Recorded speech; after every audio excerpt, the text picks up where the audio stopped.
just wrapped up SMART goals, about 5, 6 videos talking all about SMART goals and what it looks like and how to make a dream turn into an actual goal.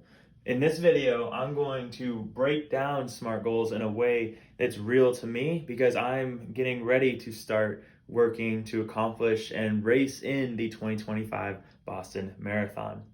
So what does it look like? Well, we're going to break it down nice and simple to start. We got SMART. All right, that's what we're doing. We're getting smart by making an actual goal. So what does this look like? Well, first we want to be specific. So for me to run the 2025 Boston Marathon, that is my goal. So I want to run in the 2025 Boston Marathon. So that is my specific goal. That is the thing that I'm trying to accomplish. That is what I'm going to work through in each of these 5 steps. So next we come down to time bound. So part of it is already done. I know that I want to run in the 2025 Boston Marathon. But to do that, you have to qualify. Now there's a couple different ways that you can qualify for the Boston. You can get on a team that raises charity. You can win the lottery. But I personally want to qualify to run the Boston Marathon.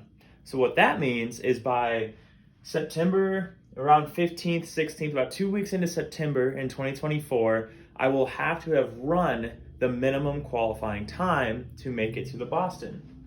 So time bound in this case means that I need to qualify by, we'll just say 15 September for now.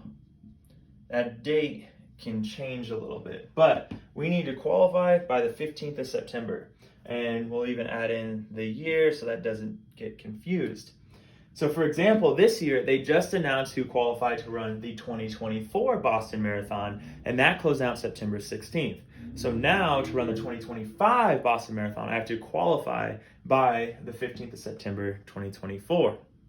So what does that look like though, just to kind of veer off a minute? So to do the Boston Marathon, I am 30 years old, and the age bracket is 18 to 34. And in that age bracket, you have to have a sub 3. This year, though, of all the people that qualified for the Boston Marathon through time, 11,000 people didn't make it because there were so many people that probably ran like a 2:59, a 3, like right at that cutoff time. So my goal to do it, what I want to do is instead of running a sub 3, I want to run around a 2:57. And that should hopefully get me into qualify. So now, time bound. I need to qualify by the 15th of September by 2024. My specific goal is run in the 2025 Boston Marathon. Now, how do I measure this? For me personally, I'm a big fan of training plans in general. I have to have something that I can look at, that I can touch, that will keep me on track. So my first step is going to be to actually get a training plan put into place that I can follow, and it will give me a guideline. I think that's really important.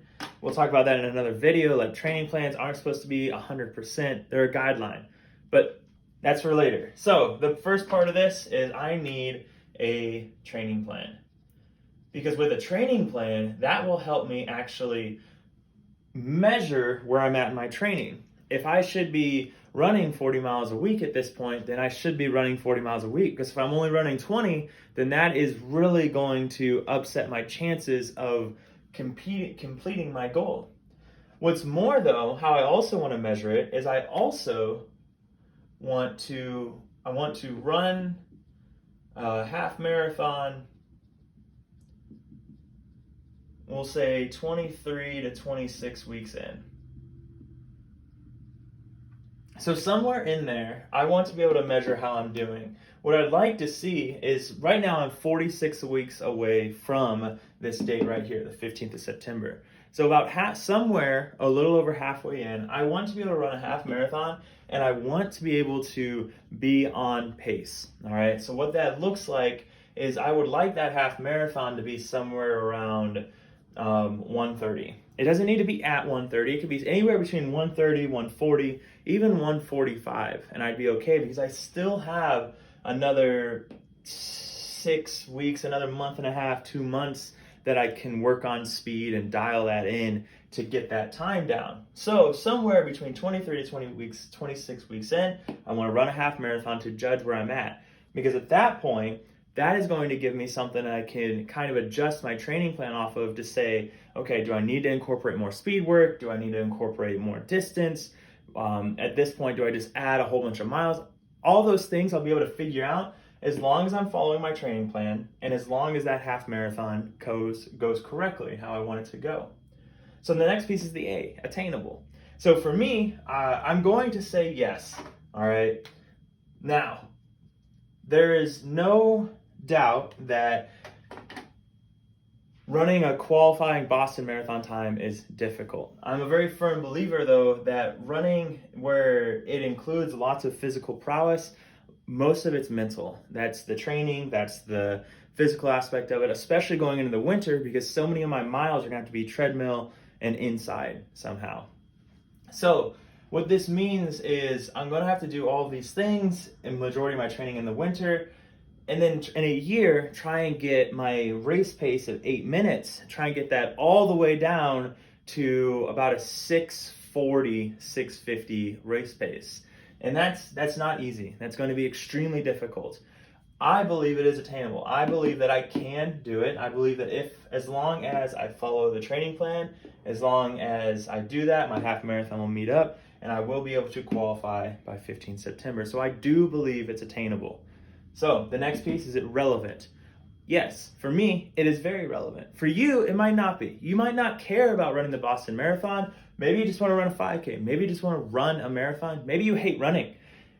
If it's not relevant to you, then the answer would be no here. But for me, I really enjoy just pushing myself nonstop to accomplish new goals. I've always thought it'd be really neat to complete the Boston Marathon. So now I'm going to try and do it. And I could raise the money. I think that option is there if I really wanted to, but I'd rather qualify for it. I'd rather say that I can run a sub-3 full marathon, and that's going to be an awesome accomplishment. So, my specific, running the 2025 Boston Marathon, I have to measure. I have measurements to track it. I believe it's attainable. I believe it's relevant to me, and I have a date. Now, what does all this come to be? All of this, and the reason this is so important is because all of this ends up building your branding statement. And this is huge. I can't stress enough what this means to the success of accomplishing your SMART goal. With this branding statement, it becomes something that I can say. It becomes a mantra. So for example, hey, Cody, what are you up to? What's your fitness goals right now? Or maybe I'm having a long day and I need to tell myself, what am I doing all this for? I'm doing all this because I am going to run the 2025 Boston Marathon. I'm going to complete all of my training. I'm going to run this half marathon in the time that I need to run it in. And I'm going to do it all by the qualifying date of 15 September 2024. This is what I'm going to do. This is what I want to accomplish this year. So this whole thing, this why I call it a branding statement, is if someone asks me, they know everything that I'm doing. They know that I care about running, that I care about fitness, that I care about self-improvement and accomplishing goals. They know that I'm dedicated. They know all these things based off of one statement that I tell them. That is massive. Now, I also told you it becomes this mantra for yourself. You can take this and you can put it on your mirror. David Goggins talks about his mirror that he uses to all the things he hates about himself, the things he wants to accomplish. You can do the same thing. You use this mantra, put it in a place where you will always see it.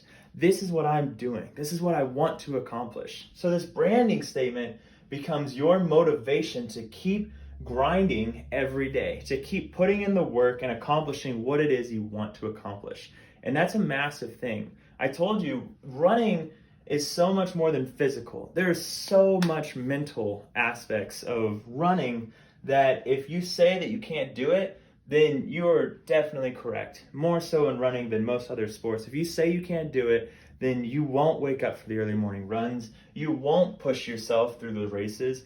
It won't happen. So you have to first conquer the mental piece in this branding statement. That helps you accomplish that.